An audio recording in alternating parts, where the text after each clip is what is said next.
आपको तकलीफ इसलिए दी है, आपने नंबर प्लेट्स ओरिजिनल नहीं लगाई हुई। सर मसला ये है, पीछे ओरिजिनल लगी हुई है। जी मेरी रजिस्ट्रेशन हुई है, मुझे कार्ड मिला है 3 दिन पहले। अच्छा जी। ये वाला नंबर भी चेंज हो गया, 047 है, ये 47 हो गया। जी बिल्कुल हो गया। लेकिन मेरे पास अभी मुझे वहाँ से डेटा नहीं मिला। आपने कोई अप्लाई किया है? मैंने अप्लाई किया हुआ है, लेकिन मुझे कोई स्लिप दिखा दे। कार्ड आपको दिखा तो अभी रजिस्ट्रेशन। अच्छा जी, एक सेकंड सर,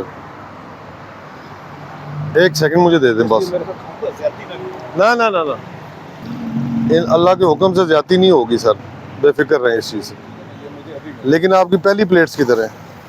लगी है ना, एक तो पीछे तो ओरिजिनल ही लगी हुई है ना।